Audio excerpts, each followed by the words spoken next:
we argue and fight with so much passion and conviction? Because we know our efforts matter. We know America is what we make of it. Look at our history.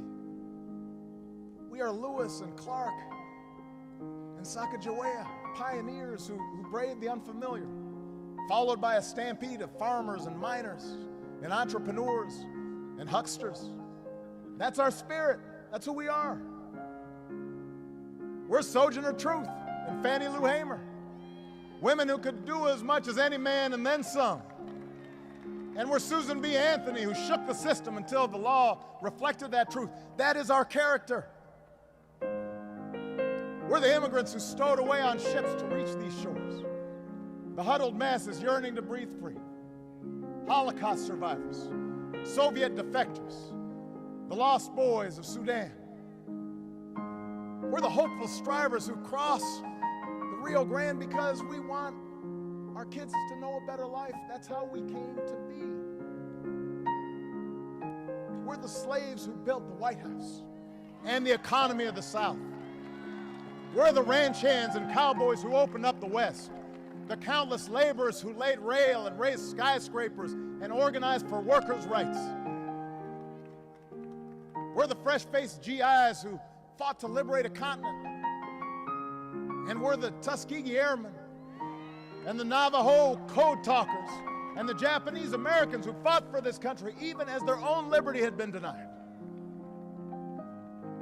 We're the firefighters who rushed into those buildings on 9/11, the volunteers who signed up to fight in Afghanistan and Iraq. We're the gay Americans whose blood ran in the streets of San Francisco and New York just as blood ran down this bridge.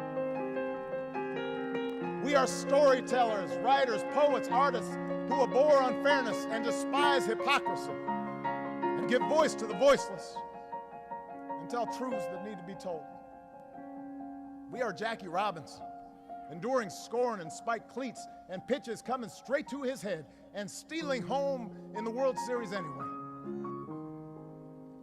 That's what America is. Not stock photos or airbrushed history or feeble attempts to define some of us as more American than others. We respect the past, but we don't pine for the past. We don't fear the future. We grab for it. America's not some fragile thing.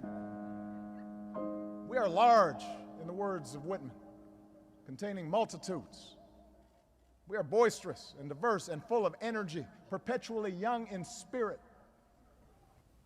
You are America, unconstrained by habit and convention, unencumbered by what is, because you're ready to seize what ought to be. For everywhere in this country, there are first steps to be taken. There's new ground to cover. There are more bridges to be crossed. And it is you, the young and fearless at heart, the most diverse and educated generation in our history, who the nation is waiting to follow. Because Selma shows us that America is not the project of any one person. Because the single most powerful word in our democracy is the word we. We the people. We shall overcome. Yes, we can. That word is owned by no one. It belongs to everyone.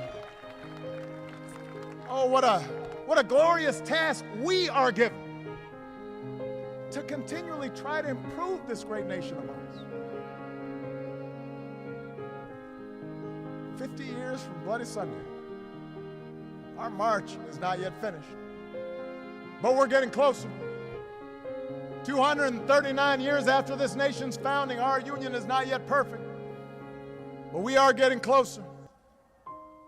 Our job's easier because somebody already got us through that first mile. Somebody already got us over that bridge. When it feels the road's too hard, when the torch we've been passed feels too heavy, we will remember these early travelers and draw strength from their example.